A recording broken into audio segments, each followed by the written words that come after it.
Meeting to order September 5th, 2017. Notice has been duly posted. Roll call. Mayor Chilson. Here. Alderman Jertson. Here. Alderman Bertrand. Here. Jared Holter's here. Fred Bueller. Here. Approval of the minutes of the previous meeting. Make the motion to approve. Motion made by Councilperson Bertrand, seconded by Councilperson Jertson to approve the minutes of the previous meeting. Discussion? Hearing none, all in favor signify by saying aye. Aye. Aye. Opposed, nay. Abstentions? So moved. Public input. Anyone wishing to give public input, please step to the mic. State your name, address, and you are limited to 3 minutes. Second call. Anyone wishing to give public input. Third and final call. Anyone wishing to give public input. That portion is now closed. Consideration possible action on the following items. Review and consideration of street cross section for future street reconstruction within the Holiday Heights neighborhood. Jared. Thank you, Mayor. As you know, we had a letter distributed to all the elected officials and staff that we sent out to the Holiday Heights neighborhood. This is the neighborhood just off of Highway 16 and south of the mall. Currently, this neighborhood has no curb and gutter. It's a rural cross-section with most of the ditches over the years of being filled in. We actually had the meeting here last Tuesday, and at that meeting there was 34 of the 70 properties out in that area were represented, so we had a good turnout. We had half the neighborhood out. With that, we went over about an hour, a little over an hour and 15 minutes. We went over the proposed project that's going to be done in that neighborhood. That's included in the proposed 2018 capital projects budget. Explained to the neighborhood that it all depends on what gets funded in the budget and things such as that. But we were trying to receive input on what direction the neighborhood thought they would like to go if the street construction was going to go forward. And at the end of the meeting, we actually had a comment box. We received 15 comments that were yes for curb and gutter and 3 that were no. One of the no's was because of a parking issue, trying to park in their driveway. Another one was because they thought it was too narrow for kids being on the street with no sidewalk. So it was well received regarding the installation of the curb and gutter. With that, it was a very positive meeting. Other issues came up, drainage issues and just construction issues and things such as that were at the meeting. What we come out of that meeting with the recommendation that we basically stay with the project as outlined in the 2018 capital projects budget. Right now, currently is estimated with the installation of curb and gutter. If this project would get stay in the budget and get funded for possible construction in 2018, we would then move forward with a possible public hearing notice, bring that forward for possible approval for assessments for the curb and gutter, because it's our typical city policy to assess the first time for installation of the curb and gutter. The project will not recoup all of the costs for the installation of the curb and gutter, the extra rock underneath and some of the extra landscaping. But we really feel with the installation, if the curb and gutter goes in, that would enhance the drainage in the neighborhood. There's quite a few spots with some topography where we have drainage issues, would assist with the installation of the storm sewer in the neighborhood. So I guess with that, I'd open it up for questions. I don't think we need any action tonight on this. This is more of an update. Okay, I do have moving it forward. I do have a question. Yep. We have a couple places out there that where the laterals have frozen. Is that correct? Correct. Actually, we've had some water leaks and frozen laterals. That project out there would include that area was annexed in 1983 84. Installation of the city utilities was done in 1985, but as part of that neighborhood, they originally had their own private water system that was installed in 1951. And at the time in 1983, the city chose to leave that water system in place. As part of this project, we would be proposing to leave the sanitary sewer in place because it was installed in 85 and has a lot of service life left in it. But we would be replacing the existing water main as part of the project, putting in all new water laterals to all the homes, fixing all of them. If we do have a spot that recurs water main problems such as water leaks and things such as that, this is probably on one of our top lists as far as problem areas. Fred? Okay, Jared, you had stated, I know it's back in when I was working here, that was annexed. How old is the water line? 1951. So it's... So the Public Service Commission would be very pleased to see this taken care of. Correct. Plus it's a 4-inch water line. It's substandard. The DNR requires a 6-inch water line now. So we would be also installing the proper size, get better fire protection out there and things such as that. So these, the $1 million in here, I'm sorry, the $1.68 million? Correct. That's for everything. I'm sorry about that. I'm sorry. Alderman Bertrand requesting Thank you. ask a question. Okay. Mr. Holter, so the roughly $7 million.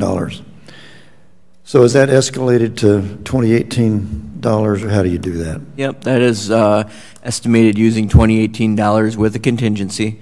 With that, we use previous bid years' prices and go through things. One thing to remember out there, we have about a little over 90 miles of city street, and that's a whole mile of city street out in that neighborhood. So it's going to be an expensive project. We have split projects such as this into 2 phases before, but I think with the topography and the one-way in, one-way out of that neighborhood, if we're going to go in there and do it, it'd be good to just do it and get it done in one summer. And that would probably be one where we would have some different milestones and some of the utility projects we've had this year that maybe because there's only the one-way in, one-way out, and it's a pretty long drive for people, not a lot of secondary accesses to get in there. If in a penny pinching situation, we'll say, oh my goodness, where are we going to get some money to do so-and-so? Would it be even practical to do it, say, halfway, or one street versus another, or 2 this way or 2 that way? Would that be practical to do that if we needed to? We have done that in the past. We've done half neighborhoods in the past, such as Mayfair. We paved over 3 separate years. But I think with the water main going in, the one-way in, one-way out, just knowing the dynamics of that neighborhood, I'd like to go in there and get that project done in 1 year. It would just be easier just to get done at one time. Thank you. Anybody else? Okay, let's move on to item 5, seeing as, Jared, you're not looking for any action on that. Okay. Review and consideration of the water main extension for Traditional Trades Phase 3 site at Sand Lake Road and Rolling Oaks Drive. Jared? In your packet tonight, you can see there's a plan sheet for water main extension extending from the Phase 2 area of the Traditional Trades apartment building along Sand Lake Road to Rolling Oaks Drive. The city currently has taken over the water main through the first 2 phases, and this would complete the water main over to Rolling Oaks Drive, and it would be taken over as a city public utility with a easement. This would allow fire protection around the building plus service to the 3rd phase. Okay, are you asking? Staff is requesting approval of the water main Requesting approval. Yep. Okay. Is that in the form of a motion? I can make that in the form of a motion to accept the water main extension for Traditional Trades Phase 3 site with the city easement. I'll second that. Okay, motion made by Jared, seconded by Harvey. Councilman Bertrand to approve the water main extension for Traditional Trades Phase 3 site at Sand Lake Road and Rolling Oaks Drive. Discussion. Ron? Who's got control of the water there now? Right now, currently, the first 2 phases, we actually have an easement that goes around the building, and so we've got it through the building system, would connect it.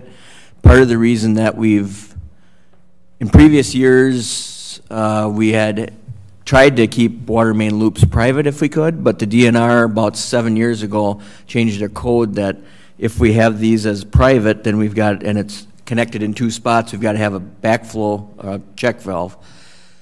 We went and did a project to put about 7 of them in. It just gets to be easier if we know it's installed to city standards, got a good easement, we can maintain it, and it's easier for our system to loop the water, let it circulate, and just be, just easier for us. That's not going to happen again. Pretty much is what you're saying. The DNR is regulated. No, they're not going to let us unless we put in the check valves to keep it so their water, once it goes in, it can't come back in. I understand what. Yep. The point is they want no back contamination in the water. Correct. And if we've got control of it, they don't need to be there. Correct. My point is we're not going to do that way because the state says we're not going to. Correct. Thank you. Councilperson Bertrand.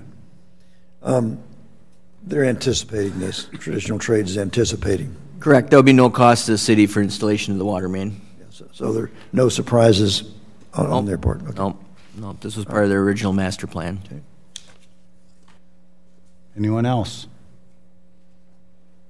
Hearing none, all in favor of the motion signify by saying aye. Aye. Aye. Aye. Opposed, nay. Abstentions? So moved. Item 6, review and consideration of catch basin repairs for Country Club Lane project. Jared.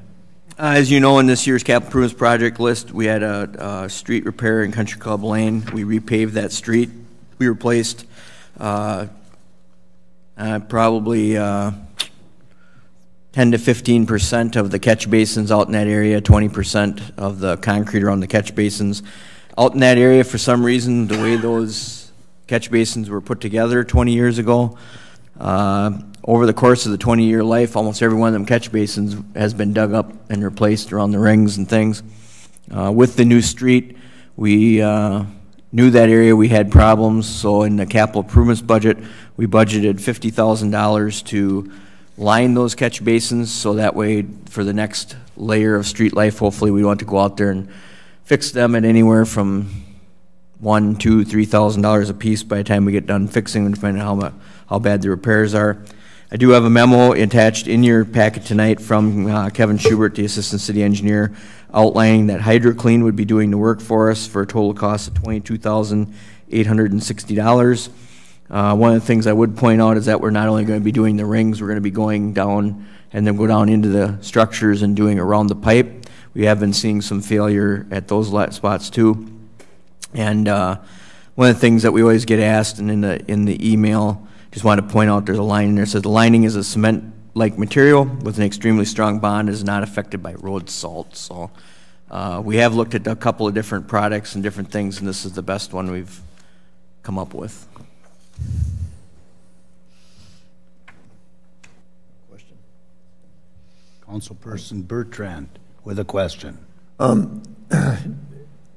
Is this sorry? Is this Country Club Lane experiencing unusual deterioration in this respect?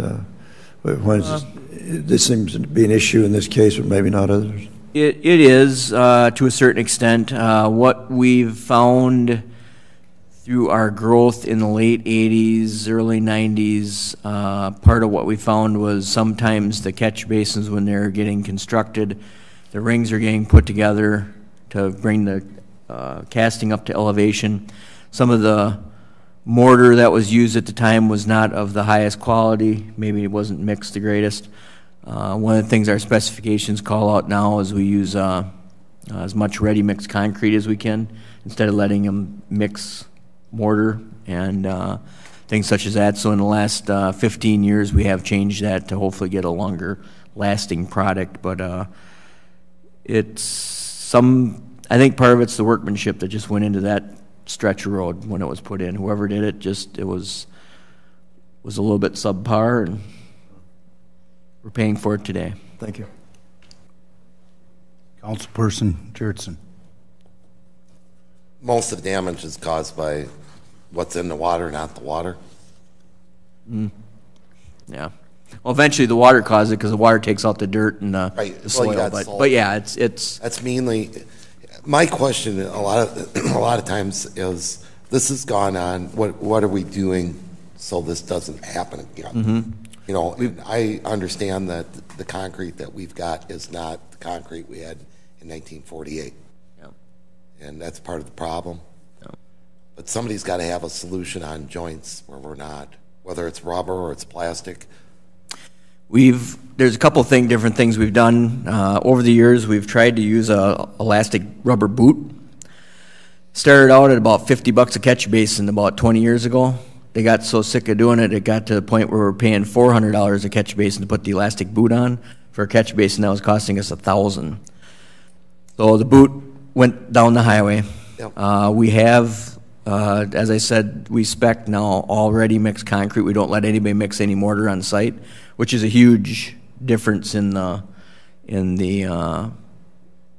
you know, what they're using, the amount they're using. When you got to hand mix something, you're just kind of, you don't mix any more than you need to because you're hand mixing it. When the concrete truck comes with it, they're pretty generous with what they're putting on. So I think we have made strides. Part of what we see in our community, which isn't out to the country club because that's a heavier soil, but a lot of the catch basin repairs you see in the older parts of town are because of our granular soil. We have a very sand that's almost like an hourglass sand, so once we get a small hole, it'll hourglass in and cause a hole in the street and has to be fixed. A lot of communities you'll see that there's actually a more cohesive clay structure, so even if there's a hole in the catch basin, it really kind of seals itself up. So we're fortunate in that we have that granular base, that we don't need as much road base to construct our streets, but then this is one of the drawbacks of having it. It drains very good for when we're doing, you know, frost in the winter and spring, but it's just a tough thing. Works on one, not the other, Jared. Yep. Thank you. So we need a, Requesting approval of HydroClean for the 22,860. thank you. You must have read my mind. So a motion made by Jared, I'll second that. seconded by Councilperson Bertrand to approve the catch basin repairs for Country Club Lane project. Discussion. Any more discussion? Okay, all in favor signify by saying aye. Aye. Opposed, nay. Abstentions? So moved. Item 7, review and consideration of 2017 Railroad Quiet Zone Update and application for Quiet Zone submittal. Jared. As you know, we've been tracking the quiet zone for quite a number of years.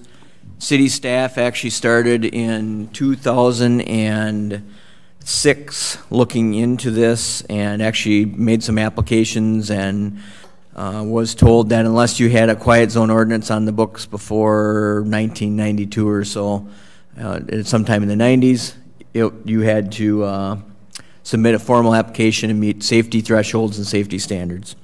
So in 2013, we hired Short Elliott Hendrickson SCH to do an initial study of what could be done with the railroad crossings to request a quiet zone. At that time, we had a couple of modifications we could do to make a request, and we looked at those, went through the board, and made that request, and it was denied to get the quiet zone. There's a couple of ways of doing the quiet zone. For instance, one of them would be to replace the gates at 2nd Avenue Southwest so we get new crossing arms, new gates, new facility down there, and you'd actually double the number of gates so it'd close the road off. The problem with that is it's a multiple hundreds of thousands of dollars project, so we have not moved forward with that. Now with the Great River Landing being completed, we've changed the access to Irvin Street. It's limited access for the crossing, mostly pedestrians, basically it's 2 maintenance vehicles a day crossing the crossing. With that, we would like to go through the quiet zone process again. That's what we're requesting today, is to get assistance with formally starting from scratch and going through the quiet zone process to request it again. I think we have a fair chance at getting a quiet zone. It's not guaranteed because we don't meet the minimum mandatory thresholds to receive the quiet zone. If you did a project such as the gates at 2nd Avenue Southwest for a lot more funding, you would meet the minimum standards for they can't deny it. We get our safety threshold number below their threshold number, get our safety number below the threshold. With this, today, in your packet, I've got a proposal from SEH to do 3 different tasks to get us to the point where it would be formally submitted, and that's for $11,900. Part of this is they've actually got the first railroad guru that SEH had has retired, so this is now a new individual that actually has worked for BNSF. So we have discussed the project with them, and as I stated, think we have a fair chance of getting this. I think before we would spend multiple large quantities of funding for a project, it'd be better to try and get the low-hanging fruit and see if we can get it this way. I do think the quiet zone, not only with the addition, well, even backing up a little bit, since 2010, as everyone's known, along 2nd Avenue for the roadway widening, we removed the Jewel T building, the bait shop, Braun Lumber. A lot of the buildings down there have come down. We've cleared trees to get our view back of the water. We've built the Great River Landing, so we've got a view down there. One of the drawbacks of that is it's allowed the sound from the crossing when they're blowing the horn to come into the city. So this is one of those projects I think really affects a lot of people, not just the people that would be at the Great River Landing or even within a block of it. I think you can hear the train horn 10, 12 blocks into the city. So we have money in the 2017 capital improvements budget for doing this task. We've got some design money. We'd probably have to go into the construction money that we've funded of $30,000 a little bit to get to fund this, but a lot more to the application and the meetings and the know-how of doing this than what you think there would be. So I'd like to move forward with it. I guess I'd open up for questions for that. You making that motion? I can make a motion to approve SEH for a total of $11,900 to move forward with the Quiet Zone 2017 Quiet Zone study and application. I'll second that. Okay, there's been a motion made to expend $11,900 for 2007 Railroad Quiet Zone application. Questions? Councilperson Bertrand. Yeah. And then if we go forward with an improvement, do I understand you from previous conversations saying that one option is maybe a $30,000 solution, but another one might be a $300,000 or $250,000 solution, right? Yes, if this quiet zone request would get approved, we would have approximately $30,000 of improvements to make to get the request. We'd have to work on some driveways down by 2nd Avenue Southwest, put in some center medians to limit the ability to drive around the crossing gate. Part of the reason that area gets very complicated down there is because you've got D&M Recycling in the building next to the tracks there, and they have a driveway that goes in right in close proximity to the tracks, like within 20 feet of the tracks. It also serves a couple other buildings down there, but that driveway, if we close that driveway entirely, they have no access to their property on the lower side. So that's the reason that we'd like to try this, because the construction cost of it would be a lot less than some of the other, as you stated, as some of the other possible ways of acquiring the quiet zone. And then, I'm not sure what's going to switch between the least expensive or the lesser expensive and the more expensive. Is that a decision by the railroad? I'm not sure. What there is there is a minimum safety threshold number, and that is part of all the forms and paperwork you have to fill out based upon traffic counts, number of trains per day, number of rail crossing or actual tracks that you're crossing.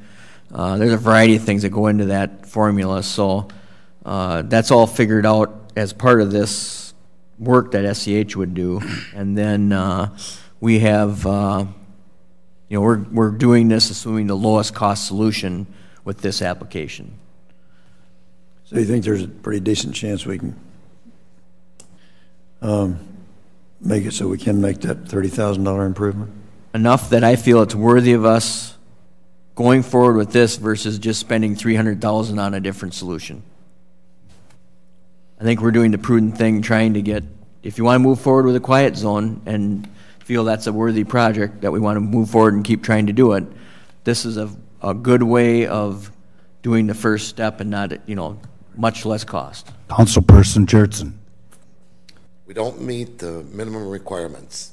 The railroad has got their safety program that they've been using for 100+ years. Works fine. Don't like the railroad? Don't buy or build next to it. Don't like the airport? Don't buy or build next to it. It's the same as the barges out here on the river. They rely on those horns to communicate when they're there. They've done it for years. You're asking them to, you want to build a safety program over here to fix a safety program that they provide us with. It doesn't make any sense. In addition to, you put the park in down there and you take the buffer zone out, we all knew that was going to happen. When you take the foliage out, there goes your buffer. Also, you've got 350 trains that go through the city a week.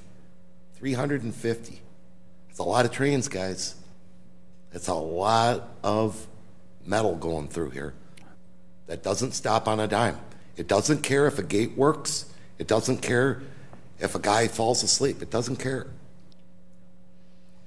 And to have somebody that's not happy about sound, you bought in the wrong spot. Jared? And I would agree, there's about 50 trains a day going through the crossing down here on BNSF.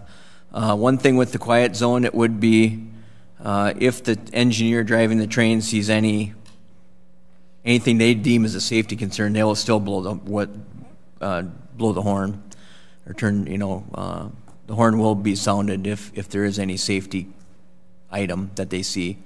But yeah, you're right. The removal of the vegetation and that the reason for the number, the safety risk number, is they're trying to equate, as Alderman Jurtson stated, the risk that you now have associated with not blowing of the horn.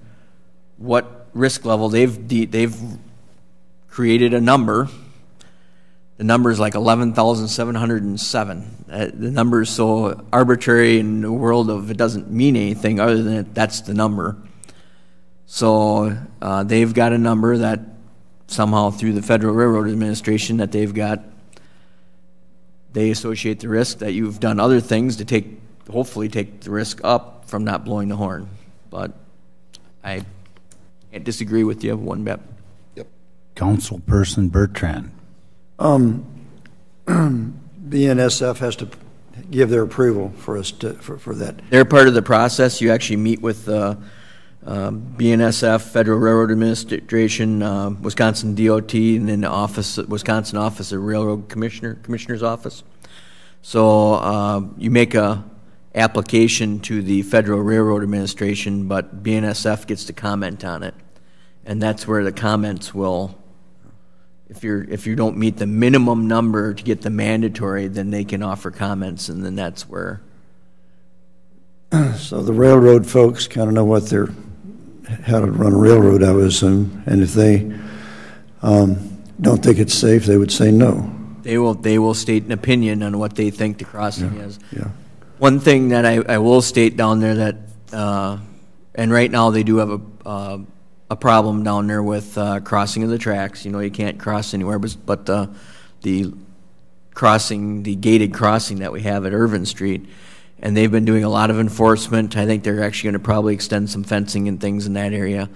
So that may be another item that may come up, is the fact of the pedestrian activities in there, and the fact that they'll still blow the horn if they see one, but the fact that there is a very high pedestrian count at that crossing due to the fishermen going across and users of the waterfront. Finance Director. Okay, Jared, when we did round one of this location, what was the points? If 11,707, is that a hypothetical number, or is that a number? That, I don't have the exact number. It's in that neighborhood. I didn't bring the Okay, exact. so how many points did we fall short? I want to say we were at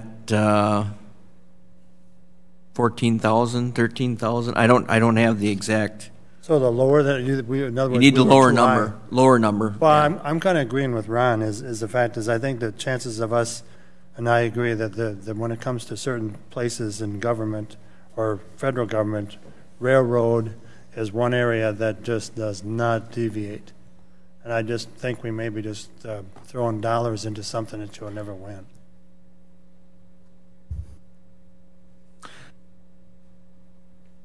Oh, Alderperson Jertson. Thank you for waiting. I would rather take the federal government on and try to push with them around than the railroad. Well, the FRA is. They've got their reasons for that, and one thing that wasn't said is they've got to look out for the product and safety of the guys that they've got out there too. Mm-hmm. You know, and that's one thing that doesn't ever seem to come to light, that we've got some of the same people that live here work out there. Mm-hmm. And that's an integral part of what they do. Their lights, their radios, their signals, and their horn signals. A lot of these signals that these guys use with their horns have been around since day one. There's a good reason for it. And if you do listen closely, you'll hear the tugboat traffic out there. They're doing the same thing.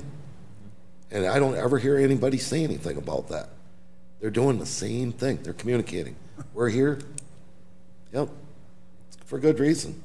They're blaming the tugboat noise. They're blaming on the railroad. Getting them mixed up. Councilperson Bertrand.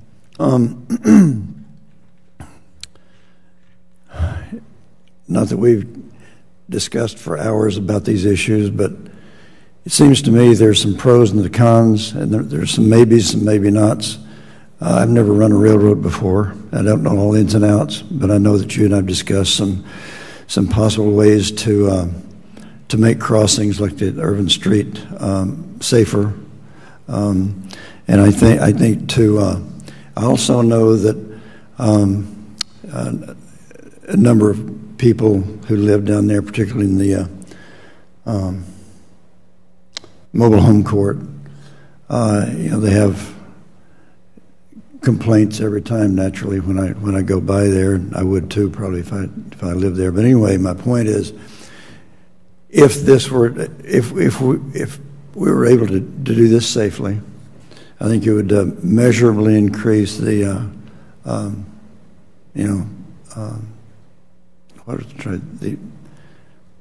the standard of living, the way of life for these people would be a significant increase in to allow them to have some peace and quiet on occasion. My point is that I think that for this amount of money, it's not too huge for us to at least give this a try. If the railroad approves it, that gives me some indication that we've done the right thing.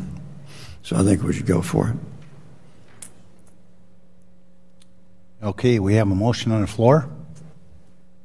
Unless there's anyone else wants to make a comment. Okay, we have a motion on the floor. All in favor signify by saying aye. Aye. Opposed, nay. Hey. Hey. And it looks like I have to break the tie. I'm going to vote for it. Good. So the motion carries. It will be further, and the reason I do is I want this to be debated at the You bet. Debated at council level. Yeah. Oh, sorry. Well put. Review and consideration of Wisconsin Department of Natural Resources 2018 Urban Forestry Grant. Jared? In your packet tonight, Katie Aspenson has included a memo requesting that we apply for the Wisconsin DNR Urban Forestry Grant. This is a 50-50 match grant, so we'd be applying for a $15,000 project where the city would fund $7,500 and the grant would pick up $7,500. This grant would be used to update the urban forestry management plan that was performed in 2009 using the updated information we've gathered over the last 3 years with all of the ash trees being cut down and the 3,000 trees we've replanted. We've actually hired Blue Stem Forestry to go around and GPS all of them, put them into the database for our GIS system. And then also we'd be doing treatment of 30 ash trees that we've been treating mostly around the city parks. We've hand-selected trees around city parks, one at City Hall. I think there's one in the cemetery that we did too. So need to have approval of applying for the grant and also the resolution that's in your packet tonight to move forward to the council. Motion to approve the grant application. Okay, there's a motion on the floor to approve the 2018 grant application. Is there a second? Second. Motion made by Fred, seconded by Jared. Discussion. Anyone wish to discuss? Ron. Councilperson Jertson. 50-50, where's the other 50 come from? It would be in this proposed 2017 capital project or 2018 capital projects budget. And we do actually use the work plan to meld our activities that we do, what trees we cut down, what ones we try and save, and so it is a document that we do refer to when somebody calls and asks about a boulevard tree. They ask about the condition of it and things. We do use the information. Finance Director Bueller. The other thing I wanted to point out is the reason, Ron, that they're asking now is there's a deadline for filing a grant, and as we get into the projects itself, we'll probably have a pretty good idea. I think Jared disappeared, but That's somewhere, Fred. okay. I did. Yep. Thank you.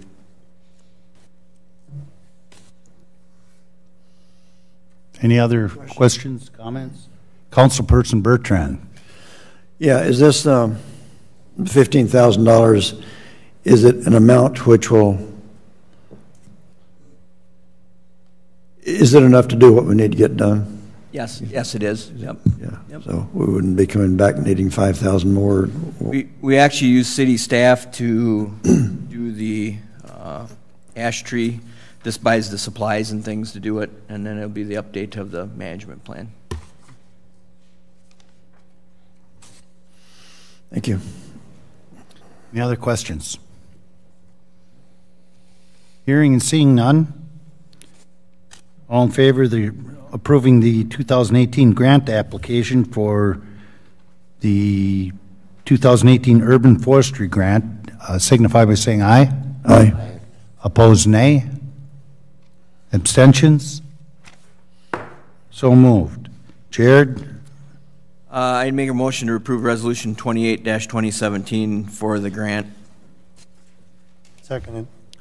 Motion made by Jared, seconded by Finance Director Bueller to approve Resolution 28-2017. Discussion.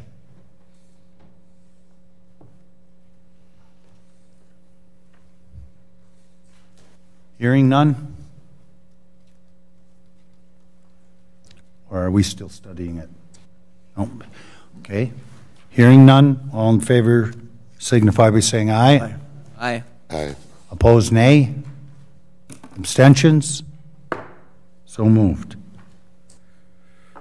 Item 9, review and consideration of change order number 2 for the 2017 utility project.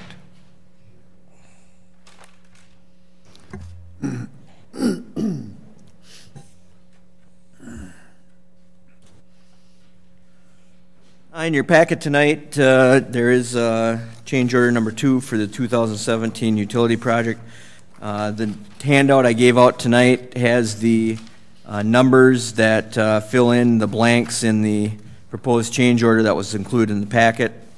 With that, we've gotten prices back from Gerke Excavating on the request for change order number 2.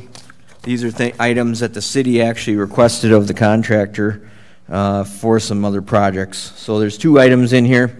It's part A is a Nathan Hills storm sewer. We did budget in the capital improvements, and it has been installed a variety of playground equipment in that park at Nathan Hills along Emerald Drive East, across from the new Festival Support Center in that area. And with that, once we started putting the playground equipment and things in, there's a variety of drainage that comes down from the adjoining lots that, with the park setting, we wanted to try and pick it up. So the item A is to install a storm sewer from the back of the catch basin that's at the corner, run it about 110 feet up, put a drain in, and drain the park. We feel in the long term that would be the best solution for trying to make sure the park's got good drainage, it can be used all the time and everything like that. That was at a cost of $6,253.25. Item B is part of this change order. This was on the agenda a few months ago. We were televising the sanitary sewer interceptor along State Trunk Highway 16 and found a 40-foot stretch where there's 4 metal posts driven through the pipe. This cost includes replacing that 40 feet, connecting it, putting in new curb and gutter. We got to take out part of the concrete pavement along 16. You can see the traffic control number is high because we got to close down a lane of Highway 16. We'll also have to bypass pump when we're doing that project. That total project for Part B came in at $31,519. Gives us a total change order of $37,772.63. We do have monies from the 2017 utility project that can cover the storm sewer portion of the project and the sanitary sewer repair also. Is that in the form of a motion? I can make that in the form of a motion to approve change order number 2 for the 2017 utility project with Gerke Excavating. For an amount of $37,772.63. That is correct. Is there a second? I'll second it. Second by Finance Director Bueller. Discussion. Hearing none, all in favor signify by saying aye. Aye. Aye. Opposed, nay. Abstentions? So moved. Item 10, review and consideration of change order number 1 for South Kinney Cooley Lift Station Rehabilitation Project, change order number 1. Jared. Thank you. This project was bid out this spring, or last winter time. We've been going through we hired a Strand Associates consultant that designed the lift station to go through and approve the shop drawings. In particular, there's a lot of electrical on this project that we were going through. Myself and Kevin Schubert do not have the expertise to go through on those shop drawings and look at the electrical portions of it. So we've been going around for almost 4 months now on the generator with the manufacturer, and Strand has been going through their submittals. That area has single-phase electric, so instead of 3-phase electric, it's single-phase, so that add a phase to the lift station really makes things more difficult. There's also smaller pump sizes because we're pumping a smaller volume of waste currently than what the ultimate station is designed for. We sized it so there's 10 horsepower pumps going in today. It can put in 25 horsepower pumps if we need them in the future. The La Crosse Industrial Park area does drain down into this, so we don't know what for sure in the future might happen there, so we wanted to make sure that we were adequately prepared. With that, the generator sizing has changed twice. The variety of things, harmonics, I mean, it's a lot of electrical items on this one. But what this is a change order, has no cost currently. It's no cost. They have not come forward with any cost, but we're not going to get it done by last week. So we're going to have them till December 1st. We're hoping to get the generator ordered this week. Contractors state if they get it ordered this week, they'll have it done before snow comes, or before hard pressed winter comes. So Are you requesting any action? I need action because we're changing the completion date. No cost, but we are changing the completion date to December. The proposal here has it changing to December 1st.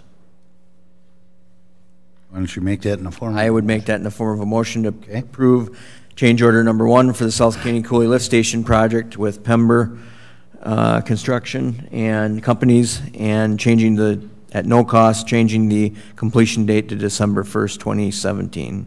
Second.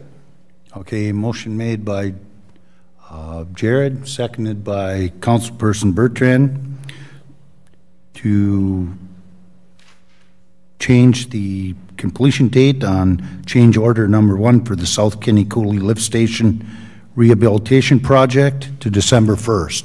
Discussion. Any implications there in terms of oncoming winter? I mean, onset of winter, let's put it. No, we've been in communication with Pember companies regarding the, getting them to get the shop drawing approved. You've got Pember is the general. They've got the electrician, which is Kish Electric. Then they've got the generator sub, which is Total Energy Systems. So it's a process to get things submitted, going back and forth. With that, if they can get the generator ordered by this end of this week, Pember Companies only has about 3 weeks worth of work, and they've worked it backwards with the electrician that they can get the generator delivered. They'll be here by about November 15th, and they'll basically have it ready, pad set, connections ready, just set it down and connect it in. So I'm still comfortable if we can get it ordered in the next week here that they'll be able to make this date. And that way then we won't have any winter conditions, we won't have any extra costs, things such as that. Any other questions? Concerns? All in favor of the motion signify by saying aye. Aye. Aye. Opposed, nay. Abstentions? So moved.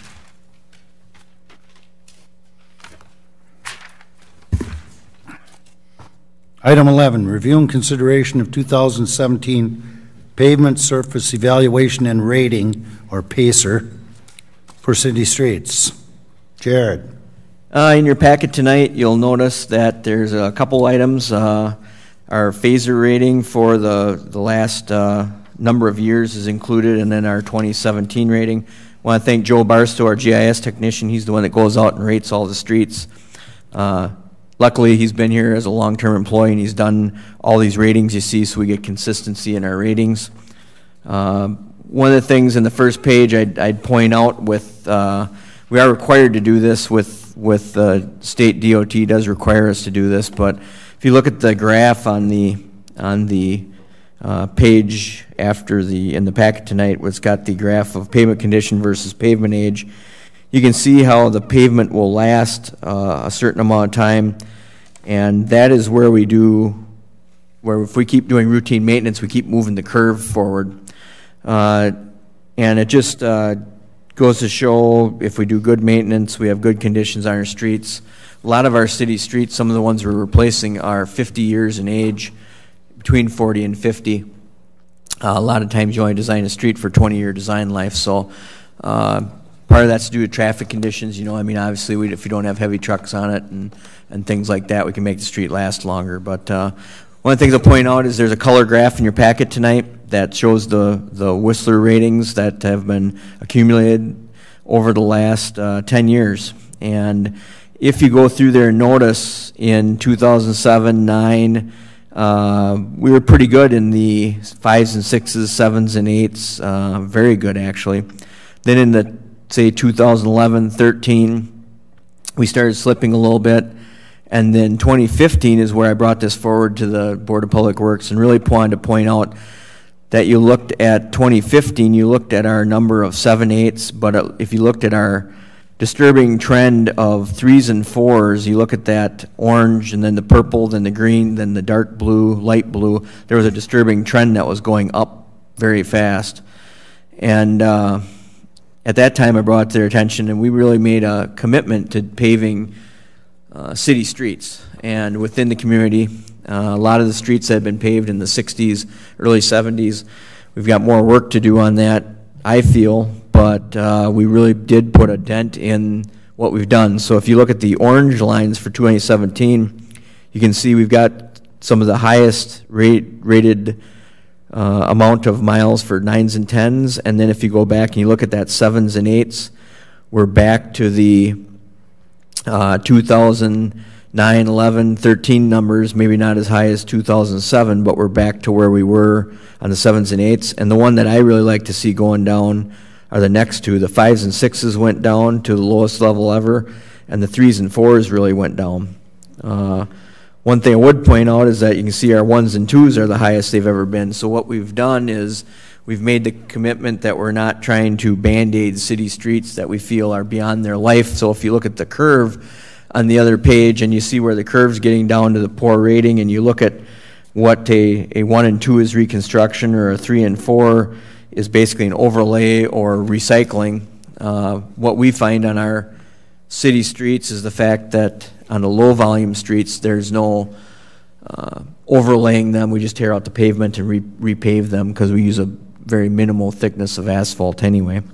But I would like to compliment the city on, we've made strides. Those orange lines, we can definitely see some differences in the graph. I would point out we've got about 9 miles of streets that are 1s and 2s, so there's still work to be done.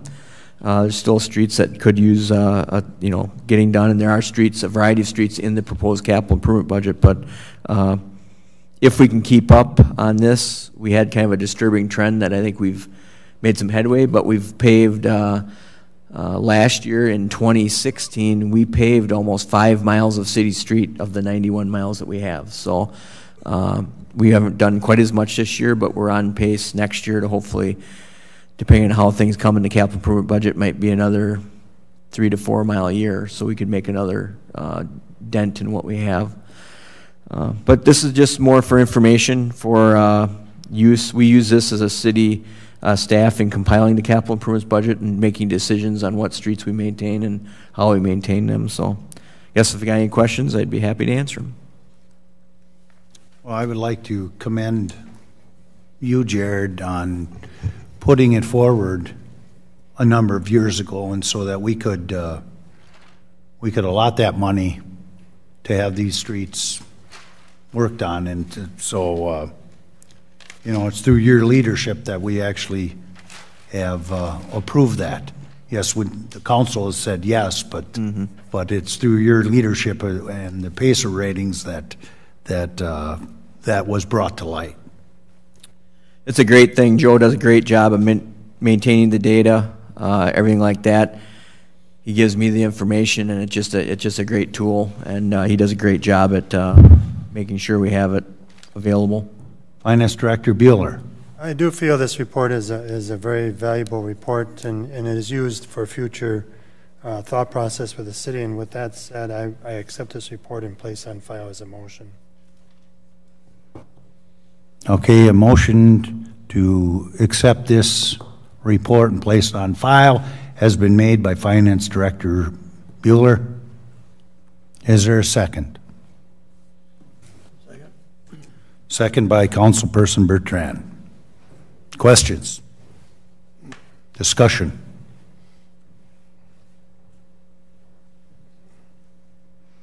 All in favor signify by saying aye. Aye. Aye. Opposed, nay. Abstentions? So moved. Item 12, review and consideration of 2018 to 2022 capital improvements budget. Jared. The one you've been waiting for. Capital improvements budget, where everyone's needs get met. Okay, so as in tonight's packet, we've got the 2018 through 2022 proposed capital improvement budget. Typically, what we find is we hand out the proposed capital improvement budget tonight.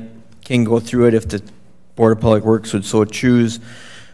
Typically, we move forward to the October, November meetings, discussion with the Finance Department on what our bonding levels will be, and go through those, and then get to a certain level that we feel is the correct budget level, and with that then take it to public hearing in December.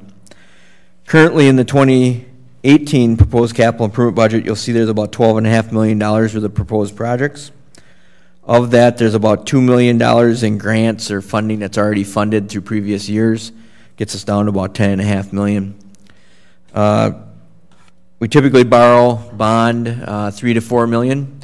Hopefully in the next month we can have finance director go through and kind of get us a spot where we would like to try and achieve for a budget number. When you look at the budget, there's a lot of worthy projects. There's a lot of items in there that have come through from various departments as things that they feel would make the city a better place, help them to do their jobs, a variety of things like that. With that, you can see that not only the 2018, but the 2019, 2020, 21, 22 budgets also carry large projects and a lot of funding needs. So one thing I always like to point out is the fact that we just can't skip a year and not fund a capital improvements list, because there's still projects waiting that will make it to the point that they'll need attention. I will say over the over 20 years that I've been with the city, and Fred can attest to this, he's been here longer than that the city has done a good job of trying to keep up on its infrastructure. I am very proud when I talk to other municipalities about what we have for infrastructure, whether it's streets, lift stations, wells, things such as that. But the city's made a commitment over the years. In the 90s and early 2000s, the city made a commitment and funded replacement of all the infrastructure, water, sewer, storm sewer,